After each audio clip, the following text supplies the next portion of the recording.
नहमदहु व नसल्ली अला रसूलिल करीम अम्मा बाद फ़अऊज़ु बिल्लाहि मिनश शैतानिर रजीम बिस्मिल्लाहिर रहमानिर रहीम रब्बि इश्रह ली सदरी व यस्सिर ली अमरी वहलुल उक़दतम मिन लिसानी व यफ़क़हू क़ौली। Respected Faisal Majid Sahab, First Secretary at Embassy of Pakistan, Usman Nawaz Sahib, Head of Passport Section,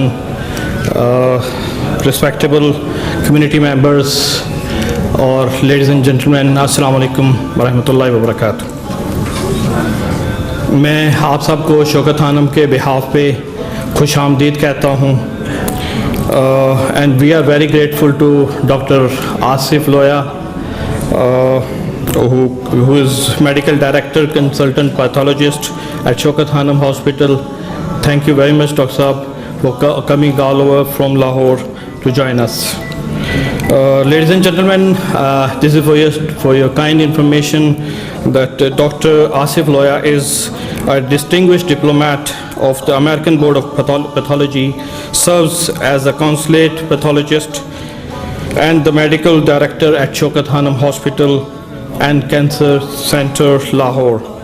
With his extensive expertise and dedication to pathology, Dr. Loya plays a pivotal role in advancing the hospital's mission to providing cutting edge and in diagnosing and treatment. His leadership and clinical insights significantly contribute to the hospital's renowned research and patient care programs, making him as a key figure in the field of pathology and oncology. Dr. Saab, your participation means a lot to us. हम आपको खुशामदीद कहते हैं. Thank you very much once again. ख़वातीन और हज़रात, programme का बाकायदा आगाज़ हम इफ्तार और अज़ान के बाद करेंगे. अल्लाहुम्मा सल्लि अला मुहम्मद व अला आलि मुहम्मद कमा सल्लैता अला इब्राहीम व अला आलि इब्राहीम इन्नका हमीदुम मजीद. अल्लाहुम्मा बारिक अला मुहम्मद व अला आलि मुहम्मद कमा बारकता अला इब्राहीम व अला आलि इब्राहीम इन्नका हमीदुम मजीद. रब्बना आतिना फिद दुनिया हसनतन व फिल आखिरति हसनतन व क़िना अज़ाबन्नार. रब्बना इग़फ़िर लना व लिइख़्वानिना अल्लज़ीना सबक़ूना बिल ईमान व ला तजअल फ़ी क़ुलूबिना ग़िल्लन लिल्लज़ीना आमनू रब्बना इन्नका रऊफ़ुर रहीम. हस्बुनल्लाहु व निअमल वकील, निअमल मौला व निअमन नसीर. अल्लाहुम्मा अइन्नी अला ज़िक्रिका व शुक्रिका व हुस्नि इबादतिक. रब्बिग़फ़िर वरहम व अंत खैरुर राहिमीन. ला इलाहा इल्ला अंत सुब्हानक इन्नी कुन्तु मिनज़ ज़ालिमीन. अंत वलिय्यी फ़िद दुनिया वल आखिरह तवफ़्फ़नी मुस्लिमन व अलहिक़नी बिस्सालिहीन. रब्बना ला तुआख़िज़ना इन नसीना औ अख़्तअना